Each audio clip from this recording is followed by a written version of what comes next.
ये जो लोग बता रहे होते हैं ना आपको, जो इस शायद फील्ड से नहीं भी होते हैं, तो वो उनका पर्सपेक्टिव होता है या उनका नज़रिया होता है। तो मुझे लगता है आर्टिस्ट को वही करना चाहिए जब वो चेंज होना चाहे। तो उन्होंने कहा तो बहुत अच्छे गाने हैं, ये आपका गाना है। तो मैंने कहा नहीं, ये तो रेशमा जी का गाना है। तो उन्होंने कहा नहीं, आपका अपना गाना कौन सा है?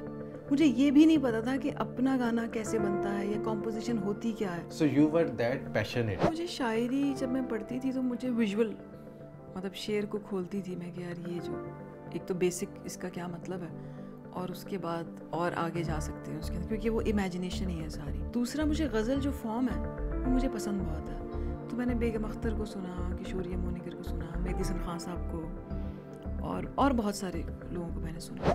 तो अगर मुझसे कभी भी कोई किसी वक्त भी पूछे कि कॉम्पोजिशन बनाने का क्या धुन कैसे आती है, तो वो मुझे लगता है ये कुदरत का काम है, ये मैं कभी शायद ना बता पाऊँ। या मुझे लगता है कोई भी कंपोज़र ये बात नहीं बता सकता कि ये इस तरह से। So do you think it is gifted? Gifted है ये, मतलब उसका क्राफ्ट भी है। सच्चाई और ईमानदारी जो है वो आर्ट की मतलब पहली सीढ़ी है। तो जितना भी दुनिया में मयारी काम रहा है वो कम ही रहा है और वो देर से ही सामने आया है। नहीं, मुझे नहीं लगता कि मैंने कहीं भी अपने रूह को बेचा होगा। ये मैं डंकी की चोट पे कह सकती हूँ। बड़ी बात है। आई फील कि एक आर्टिस्ट देखिए कॉम्प्रोमाइज, और जो कि मेन स्ट्रीम इंडस्ट्री का हिस्सा भी है।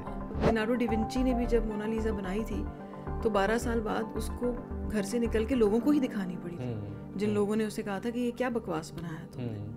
लेकिन आज आप उस पेंटिंग को खोल रहे हैं। हाँ। और वो आगे कितने सालों तक खुलती रहेगी। तो वो भी आर्टिस्ट थे। मुझे लगता है कंपोजर को एक स्टोरी टेलर होना ही चाहिए। सिर्फ अगर आप पैसे की ही बात कर रहे हैं तो आर्ट तो जितना भी दुनिया में अच्छा क्रिएट हुआ है वो बगैर पैसों के ही हुआ है। तो जो बाकी लोगों की चीज़ें आप और मशवरे भी आपको वो लोग देंगे जिसका इस इंडस्ट्री से, गाने से, सुर से, किसी एक चीज़ से कोई ताल्लुक नहीं कि यार तुम ना इस तरह का गाना गाओ जो चल रहा है। तो अब मेरा उनसे सवाल ये होता है कि आपने कभी गाना गाया? नहीं। गाना बनाया? नहीं। कभी को गाने बजाने वाले लोगों के साथ बैठे? नहीं। तो कैसे बता सकते हैं आप ये बात मुझे? मैं रोंदिया न सोंदिया रातां तू आजा